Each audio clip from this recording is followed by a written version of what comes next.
जीत जाओगे। हमारे हृदय की बात समझ लो, हमारी एक बात पकड़ लेना। ये प्रभु, जब हम गंदगी नहीं छोड़ पा रहे, हमारा स्वभाव है, देखो ना, हम नहीं छोड़ पा रहे और इनसे विमुख हो जाते, ये बहुत बुरा हो गया। सुनो उमाते लोग अभागी, हारिता जी शब्द देखो, हारिता जी हो विषय अनुरागी। ये जीत जाओगे, कोई भी तुम्हारी दुर्गति करने में समर्थ नहीं। और इतना आ गया तो तुम महात्मा बन जाओगे, सब छूट जाएगा, सब छूट जाएगा। देखो, परम सुख स्वरूप राधा वल्लभ लाल जी मिलने के पहले आपको जो जो चाहिए वो सब भेज देंगे। मान लेना मेरी बात। जैसे जैसे कदम आपके प्रभु की तरफ बढ़ेंगे तो जो जो तुम्हारी चाहत है सब दे देंगे। अगर आपने ना के सिवा हां स्वीकार नहीं किया तो आगे वो मिल जाएंगे, और अगर आप उनमें रमण करने लगे दे देंगे। जो इच्छा करी हो मन माही, हरि प्रसाद कछ दे, जाओ भोगो। लेकिन सुनो उमाते लोग अभागी, हृदय की बात कहता हूं, मैं नीच हूं, पामर हूं, नहीं विषयों पर विजय प्राप्त कर सकता, पर हे प्रभु, जब इन्हें नहीं छोड़ सकता तो आपको भी नहीं छोड़ सकता। हमारा स्वभाव है पकड़ना। जब हम काम क्रोध लोभ मोह मद मत्सर नहीं छोड़ पाते नाथ, तो आपको कैसे छोड़ देंगे? नहीं, जीत जाओगे। हमारे हृदय की बात समझ लो। ये माया का ऐसा आकर्षण है कि ऐसे कभी कोई करके निकल ही नहीं पाया। मुझ में ताव दे के कोई नहीं निकल पाया। शिव बिरंचिका मोहई को है बपुरा आन, बपुरा माने बेचारा, बेचारा और कौन ऐसा है? इन बड़े बड़े महापुरुषों की भी आंखों में, ज्ञान दृष्टि संपन्न नेत्रों में भी भ्रम पैदा कर दे, उसका नाम माया। गरुण महाज्ञानी गुण राशि, देवर्षि भगवान के अवतार। बस समझो, हमारी एक बात पकड़ लेना। ये प्रभु, जब हम गंदगी नहीं छोड़ पा रहे, हमारा स्वभाव है, देखो ना, हम नहीं छोड़ पा रहे, तो नाथ बड़ी गुरु कृपा से आपका नाम आप पकड़ में आए हो, तो हम ये नहीं कह रहे कि हम गंदगी छोड़ के आपको पकड़ लेंगे।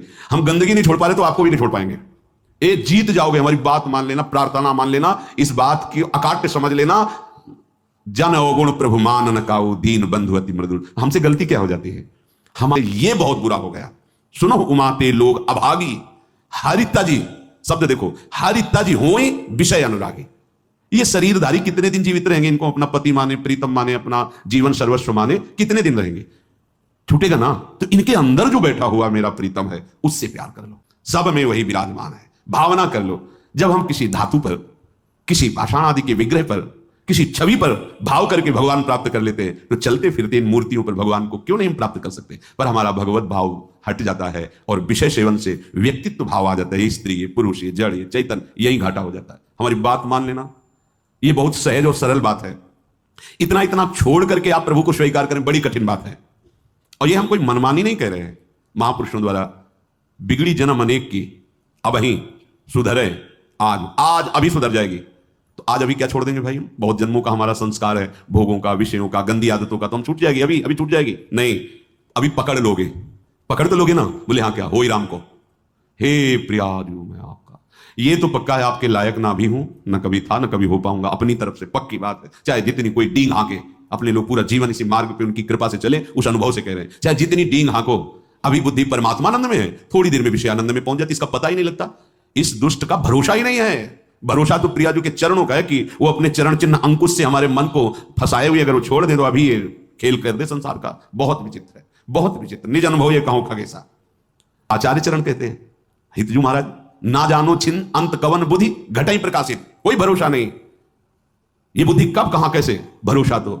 भरोसो दृढ़ इन चरणन के।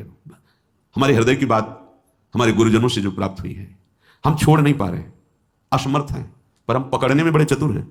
तो प्रभु गुरु कृपा से आपका नाम, आपकी बात, आपका आश्रय पकड़ में आया। आपको देख तो नहीं पा रहे, आपका आश्रय पकड़, सब छूट जाएगा, सब छूट जाएगा। क्योंकि जैसे जैसे ज्ञान का प्रकाश होगा, अज्ञान नष्ट होता चला जाएगा। अगर हम इससे कोई कहे कि सब छोड़ करके फिर प्रभु की शरण में आओ, तो असमर्थ, सब असमर्थ है, सब।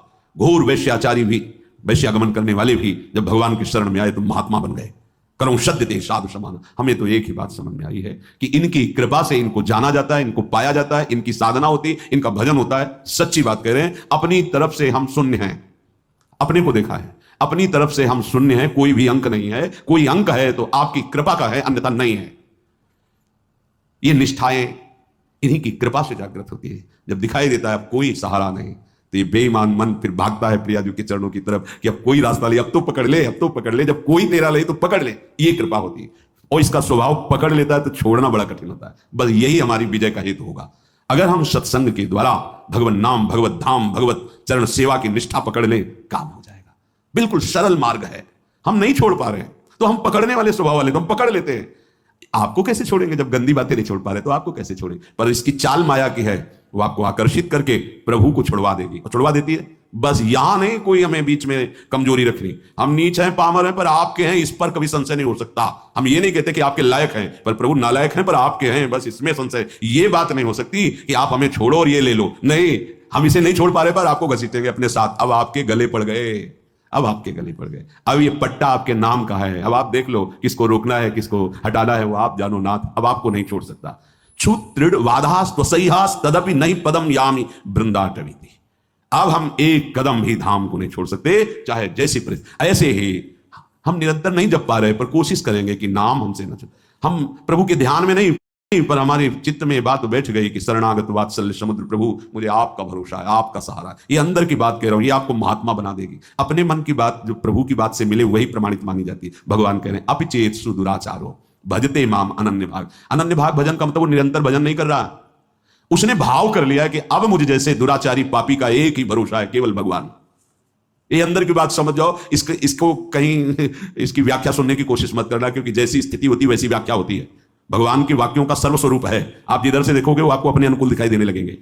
एक बात आंतरिक जो हमारे हृदय में गुरु कृपा से समझ में आई है कि हम जैसे भी हैं, देखो भगवान के वचनों से प्रमाणित है, इससे बड़ी कोई बात नहीं होगी। जो नर होए चराचर द्रोही, आवे सभय शरण तक मोही। चराचर का द्रोही है, पर वो भयभीत हो गया कि अब मेरा कोई सहारा नहीं है, प्रभु के सिवा मुझे कोई नहीं बचा सकता, मैं इतने पाप किए हूं। भगवान कह रहे हैं, उसके लिए कह रहे हैं जो शब्द है तज छल कपट मोह मद माना करो सद्य ते साधु समाना। इसका अर्थ ऐसे लिया जा सकता है कि वो छल कपट मोह मद मान का त्याग कर हमारी शरण में आवे तो हम उसे साधु बना देंगे, शब्दावली से। लेकिन भाव में ऐसा नहीं है। फिर महाराज साधु क्या बनाएंगे? तो साधु हो गया। जो छल कपट मद मान इन सब का त्याग करके आपकी शरण में आया है, तो आप साधु क्या बनाएंगे? तो साधु है ही, इसी को तो साधु कहते हैं। तो यहां भाव यह है कि तज, मैं त्याग कराऊंगा उसके छल कपट मद मान का त्याग कराकर करो सद्य। जो करो शब्द है वहां यहां से लागू होगा पूरी चौपाई में। तज छल कपट मोह मद माना करो सद्य ते साधु समाना। उसको सब त्याग, क्योंकि उसे ही त्यागना ना, तो मैं उसे सामर्थ्य देता हूं। वो छल कपट मोह मद मान का त्याग कर देता है और मैं उसे साधु स्वरूप। और भगवान गीता जी में इसी श्लोक में कहा अपिचित कि उसे मानो वो साधु हो गया क्योंकि मेरी शरण में आ गया है, अब मैं संभाल लेता। भगवान का आश्रय लेकर भरोसो दृढ़ इन चरणन के रो, दृढ़ता पूर्वक। ये दृढ़ता तुम्हारी फिसलाने के लिए बहुत से ऐसे माया जाल फेंकेगी, तुम्हारी अश्रद्धा हो जाए, तुम्हारा प्रश्न जोरदार हृदय में प्रकट, तुम्हारी प्रिय जगह में जहां ममता है आसक्ति वहां प्रहार करेगी माया। फिर हे भगवान नहीं नहीं, आपका था आपका है आपका रहेगा प्रभु, अब नहीं, अब धोखा नहीं, आपके सिवा नहीं। बड़े बड़े भक्तों के जीवन में देखो ना, उसी पुत्र के ब्याह के में ठाकुर जी जा रहे हैं, वही पुत्र जब अंतर ध्यान व्रत करताल उठा के नाच रहे नरसिंह मेहता, हे गोविंद तेरा सब मंगल में अच्छा किया, अब निरंतर और चिंतन आपका बढ़ेगा। पर ये निष्ठावान ही कर सकता, नहीं तो नहीं। ये क्या रात दिन भजन करते हैं पुत्र, वो भी राधे राधे श्रीवास जी के। हर महाभागवत को देखो, ये आने जाने वाला देश है, टिकाऊ नहीं है।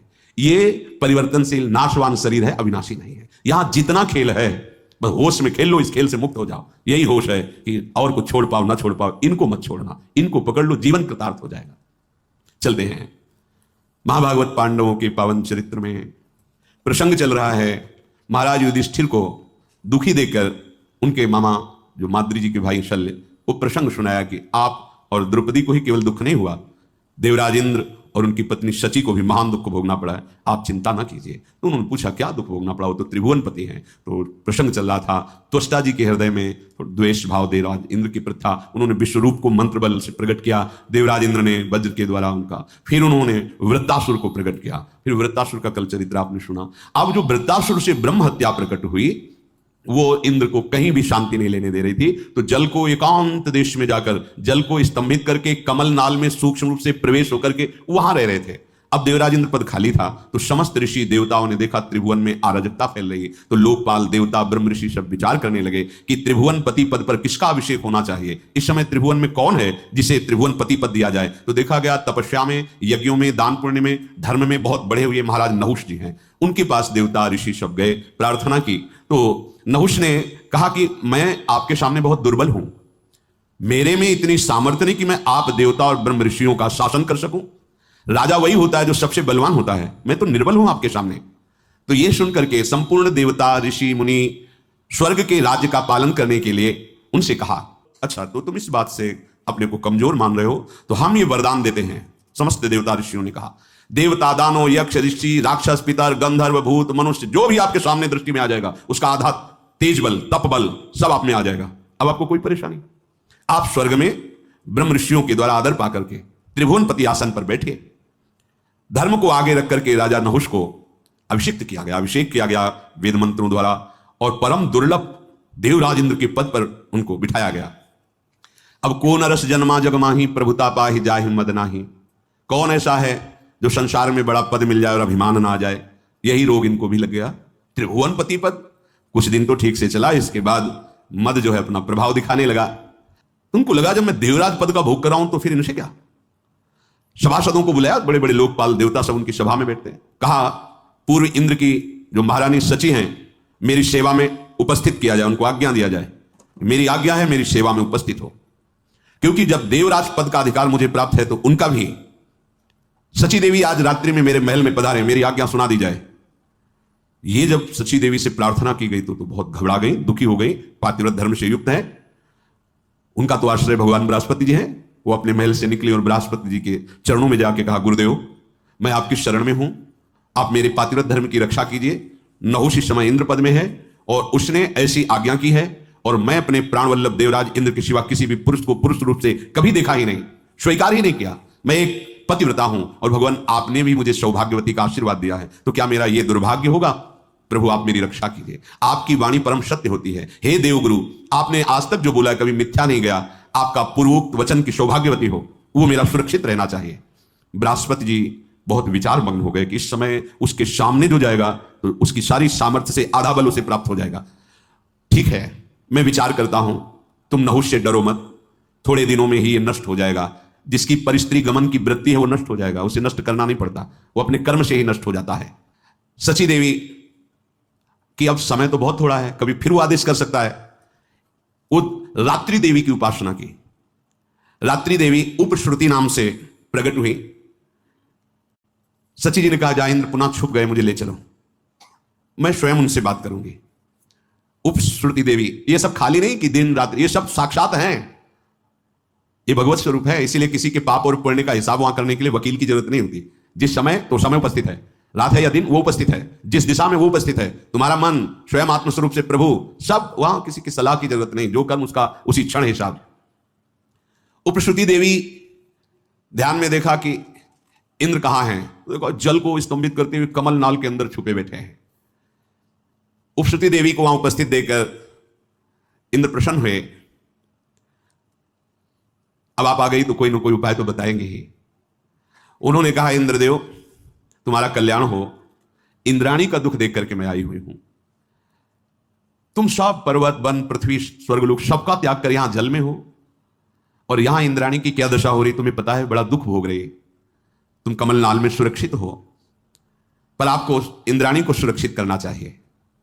देवराज इंद्र ने कहा कि इस समय मैं असमर्थ हूं। नहुष बहुत बड़ा बलवान है और कुचेष्टा पर उतारू है, तीनों लोगों में कोई ऐसा नहीं कि उसे सुधार सके। मैं इसमें क्या कर सकता हूं? वो पापपूर्ण विचार रख रहा है। उनका अपने आप को आप प्रकाश में लाइए, अपने तेज से आप देवताओं का जो शासन पद उसे स्वीकार कीजिए। इंद्र ने कहा, देवी इस समय पराक्रम मेरे में नहीं है, नहुष में है। देखो कितना बड़ा पद मिला, कितनी बड़ी कृपा मिली, चूक कैसे हो जाती है। इसीलिए जब तक भगवत आराधना में नहीं चित्त डूबता या भगवत आराधन संतों के शासन में नहीं रहता तो बड़े बड़े से चूक हो जाती है। इसीलिए चाहे शिव विरंची सम होई, गुरु बिनु भव निधि तरह न कोई। तुम्हें गुप्त रूप से एक कार्य करना, मैं उपाय बता देता हूं। अब इंद्र जी उपाय बता रहे कि तुम नहुष के पास जाना, निर्भय रहना, और उसे कहना, जगतपति हो तुम, तुम्हारा पूरा अधिकार है जगत पर। मैं देख रही हूं कि इंद्र समर्थ है, तो अब तुम ही इंद्र हो, तुम्हारा पूरा अधिकार। पर मैं ऐसा चाहती हूं कि आज तक जो कोई ऐसे वाहन पर न बैठा हो, ऐसे वाहन से तुम हमसे मिलने आओ। नहुष मुस्कुराया और कहा, मैं समझ नहीं पा रहा हूं तुम क्या कहना चाहती हो। बोले, दिव्य पालकियों में मिलने आते हैं, कोई अपने वाहनों पे आते हैं। मेरी इच्छा है कि तुम मेरे लिए ऐसे वाहन पर आओ जैसे आज तक कोई न बैठा हो। तो तुम केवल इशारा कर दो, वैसे ही मैं आऊंगा। इंद्राणी बोली, आप मेरे पति हो सकते हो, पर मेरी अभिलाषा के अनुसार आओ। पहले के जो इंद्र थे ना, वो मेरे से मिलने जब आते थे तो ऐरावत हाथी पे आते थे, कोई कोई हंस पे, कोई किसी पे। पर मेरी इच्छा है कि भगवान विष्णु तक जिस वाहन पे न बैठे हो ऐसे वाहन पर बैठ कर आओ, क्योंकि आप तो बहुत बलवान हैं। प्रसन्न हो गया नहुस। बोलो तुम। बोले आज तक ऋषियों की पालकी में बैठ के कोई नहीं चला त्रिभुवन में। ये जो शब्द ऋषि हैं ये पालकी पे हो और आप बैठ के आए, फिर मैं आपका स्वागत करूंगी। देवराज इंद्र ने बताया था ये ऐसा तुम करो, बस मैं आपको स्वीकार करती हूं। उसने कहा ये कौन सी बात है साहब, मेरे आदेश के अंतर्गत है। भूल गया, ये भारी अपराध करने जा रहा है। मेरे सामने कोई भी ऋषि ठहर नहीं सकता क्योंकि उसकी आदि तपस्या बल मेरे पे आ जाता है। मैं जो आदेश करूंगा सब करेंगे। तुम जाओ अपने भवन में और मैं सप्त ऋषियों की पालकी पे आ रहा हूं। कितना बड़ा अपराध। जो जगत बंदनी महापुरुष है, जिन्हीं के आशीर्वाद से इंद्रासन पद पे बैठा था, बुद्धि भ्रष्ट हो गई। ये देखो, जब परिस्त्री गमन किया जाता है तो बुद्धि का निर्णय गलत हो जाता है। बुद्धि बिगड़ गई, बुद्धि का बिगड़ जाना ही नाश है। कामा संजायते क्रोधा, क्रोधा स्मृति विभ्रमा, स्मृति भ्रंशात बुद्धिनाशो, और बुद्धिनाशात प्रणश्यति। बुद्धि का नाश ही सर्वनाश कहा जाता है। देवी मैं तो तुम्हारा दास हूं, तुम जो आज्ञा करोगे वही करूंगा।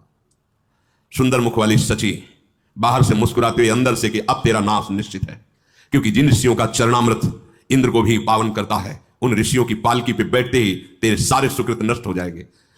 जो मां नहीं मात पिता नहीं देवा, साधुन सन करवावई सेवा, जिनके ये आचरण भवानी ते निश्चर समझानो प्राणी। हाँ, बहुत संभल कर संत महात्माओं के पास जाना चाहिए, बहुत संभल के। दैन्यता से सारा सुकृत नष्ट हो जाएगा। अगर आप बैठ नहीं पाते तो खड़े रहो, 1 सेकंड में नमस्कार करो, निकल जाओ। बैठने की जरूरत है, वो तुम्हारे लिए कुर्सी लाके रखेंगे, तुम हो क्या।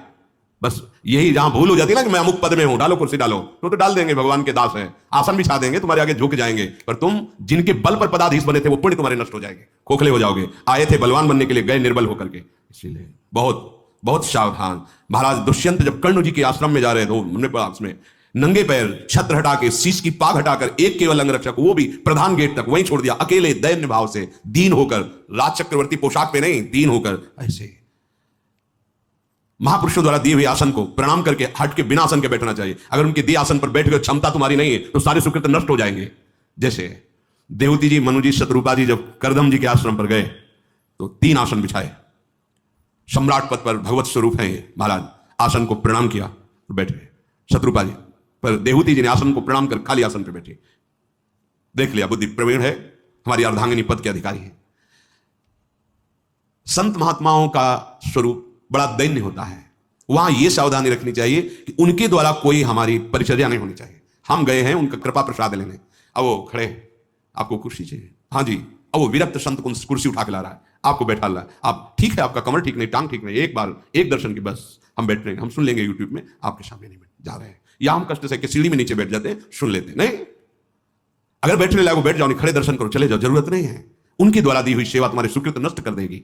पर वो जब बुद्धि प्रवीण नहीं होती तो फंस जाती है। हम देखते हैं गुरुजनों के सामने आसन पे नहीं, आसन उनसे श्रेष्ठ हो, तप में भजन में, तो भी प्रणाम करके आसन को माथे से प्रणाम फिर बैठा जाता है। ऋषि मुनि संत महात्मा इनके पास उनके दिए हुए आसनों को हटा दिया जाता है, समेट के रख दिया। उनका तो स्वभाव सम्मान, हम इसके योग्य नहीं। दैन्यता कमा के चले जाओगे, लेके चले जाओ, नहीं तो गंवा के चले जाओगे। यही देवराज इंद्र ने विचार करके अब इसने आज्ञा की, जिसमें बड़े बड़े महापुरुष हैं, पूरी सृष्टि का संचालन उनके तप से। और दुष्ट आत्मा नहुष तो एकदम बावरा हो गया, समझ ही नहीं पाया कि मेरे नाश की बात हो रही है। बहुत होश में रहना चाहिए। फोन कर दिया, गाड़ी भिजवा रहे हैं, उनके लिए वीआईपी व्यवस्था खान, ये तुम्हारा पतन करवा देगा। एक जगह तो अहंकार नष्ट होना चाहिए तुम्हारा। संत गुरुदेव के सामने तो तुम्हारा अहंकार नष्ट, कोई पद भी तुम्हारी नहीं। अगर पद में देखो तो अखिल कोटि ब्रह्मांडों के स्वामी का दासत्व पद है, वो परम पद पे आरूढ़ महापुरुष। तुम्हारा पद क्या है? 4 दिन की चांदनी फिर अंधेरी रात, कर लो मनमानी। वो अगर दैन्यता से झुक रहे हैं, तुम्हारे मंगल के लिए झुक रहे हैं, वो परम पद में विराजमान है। अखिल लोक चूड़ामणि अनंत ईश्वरों के स्वामी भगवान के वो ऐसे दास हैं कि अजित भगवान उनके अधीन हैं। वो ये ना समझो कि भिखारी साधु महात्मा कुछ दे ले लिया और अपनी पोजीशन, पहले आके अपनी पोजीशन, हम अमुक पद पे हैं, अमुक पद, तुम क्या पद में हो? हम परम पद के दासत्व से युक्त होकर तुम्हें वहीं ले जाने के लिए भगवान ने हमारे पास भेजा है, उसी परम पद का परिचय। तो दैन्य, अगर दैन्य नहीं तो कुछ चलें, हम तो चरणामृत उतार के पिएंगे आपका, क्योंकि चरणों में श्री हरि का वास है, उनका धोवन हम पिएंगे। लेकिन आपका क्या होगा?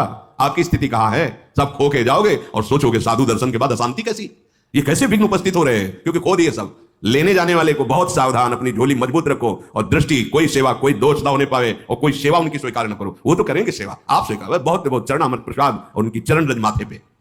नहुष से चूक हो गई, सप्त ऋषियों को पालकी में जोतने का आदेश कर दिया। बस जीवन में ध्यान रहे, आगे का चरित्र तो फिर सुनेंगे। जीवन में ध्यान रहे, कभी ऐसी हमारी बुद्धि भ्रष्ट ना हो जाए कि जो जिनके द्वारा हमारा परम मंगल होना है, उनके द्वारा हमारा अहंकार पुष्ट होने लगे। इस पर सावधान हो जाना। अगर गुरुजन तुम्हारी प्रशंसा करने लगे तो एकांत में तुम्हें रोना चाहिए, जलना चाहिए कि कोई अपराध बन गया। अरे नहीं नहीं नहीं, जिनकी वाणी और कृपा दृष्टि से मेरा अहंकार नष्ट होना चाहिए था, वहां ये पुष्ट हो रहा है। अब तो मेरी दुर्गति हो जाएगी अगर ये प्रशंसा करेंगे, ये शासन करें तो नाच देना, नाच पड़ना चाहिए। आप कोई बिगाड़ नहीं सकता, क्योंकि इनकी करुणा दृष्टि हम पर है। हम लोग संत गुरुजनों से अनुकूलता चाहते हैं, हम अपनी दृष्टि के अनुसार चलाना चाहते हैं। हमसे ऐसे मिलो, हमसे बात करो, हमसे ऐसे नहीं। हम देखें अपने हृदय में सोचकर, दैन्य भाव से रहो। जो तुम्हारे हृदय की बात है वो तुम्हें सुनने को मिल जाएगी, वो तुम्हारी भावना की पूर्ति हो जाएगी, कामना की पूर्ति हो जाएगी। करोड़ों कल्पतरु भगवत प्रेमी महात्माओं के समान नहीं हो सकते, क्योंकि उनकी करुणा कृपा भगवान से मिलाती है। कल्पतरु तो लौकिक विषयों को देता है, केवल भाव शुद्ध हो जाए। बड़ी चूक हो गई, इतनी बड़ी पदवी, इतना बड़ा तप यज्ञ करने वाला महापुरुष नहुष, चूक हो गई। ऋषियों को पालकी में जोत दिया, निंदनीय कर्म, महानिंदनीय कर्म। अब आगे जो दशा होगी उसको आगे श्री राधा।